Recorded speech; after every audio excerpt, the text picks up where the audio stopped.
Kasus yang kedua, jadi LP-nya nomor 893 Romawi 2021 tanggal 16 Maret. Jadi ini LP cukup lama. Ini berkaitan dengan masalah pemberitaan atau postingan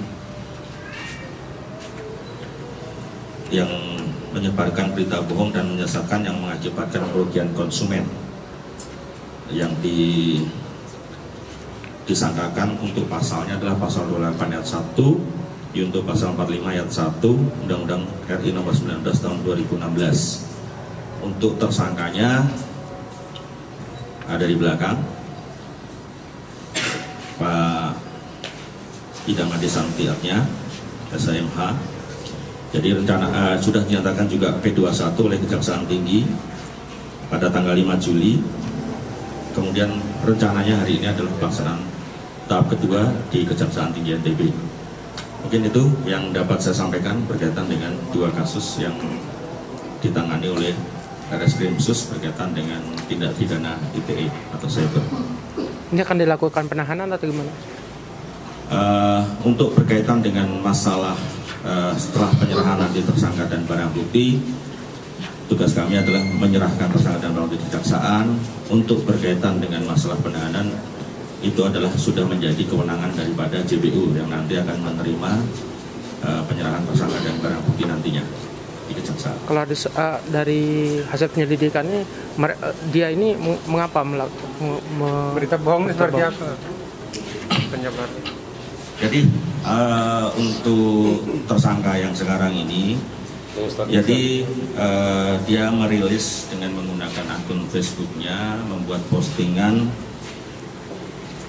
itu seolah-olah artinya siapa yang melakukan minat untuk membeli hotel bidari hubungi saya atau segera mendaftar di kantor pelayanan kekayaan negara dan lelang. Kemudian ada lagi lanjut kondisi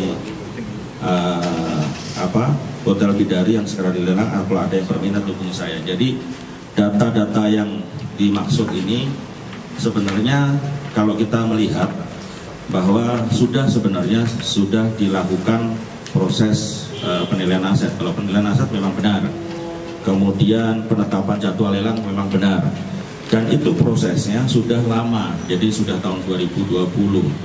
Kemudian dia posting kejadiannya 2021, sehingga sesuai dengan ini kan tidak sesuai dengan fakta yang ada. Jadi beritanya bohong sehingga menyesatkan daripada konsumen. Itu dugaan kita untuk tindak pidana ITE, masih bersifat dugaan. Nah, nanti untuk pembuktiannya adalah setelah nanti berproses sidang di pengadilan nantinya. Izin dan artinya pelapor dirugikan dalam hal apa?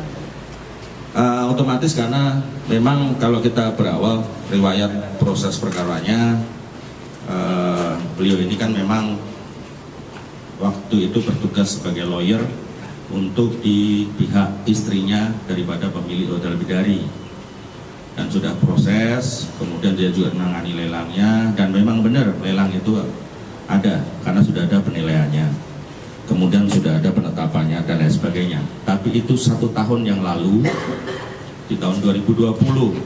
Nah, kejadian yang ada ini, dia melakukan postingan ini di tahun 2021, sehingga kondisi ini tidak relevan lah istilahnya, menjadi berita dugaan kita menjadi berita bohong karena sudah dikuatkan dengan alat bukti kita yang lain, baik ahli, bahasa ahli ITE, dan kelengkapan alat bukti yang lainnya.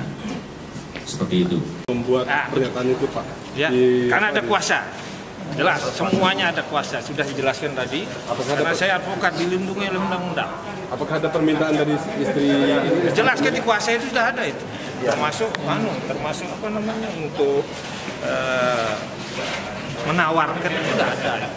Itu terakhir itu. Istrinya Pak pelapor. Ya, kliennya nyala. Mungkin tanggapannya terkait penahanan ini. Saya tidak ditahan. Tidak. Cuma dijadikan tersangka. Ya, hanya tersangka. Pak, sekarang masih jadi ketua PHDI, Pak? Masih sampai hari ini masih. Apa upaya selanjutnya? Nanti kita konsultasi itu sama pengacara, ada pengacara tim kuasa hukum dari UNRAM ya. Oke. Siap. Mau penyerang dua. Ya, mau ke jaksa.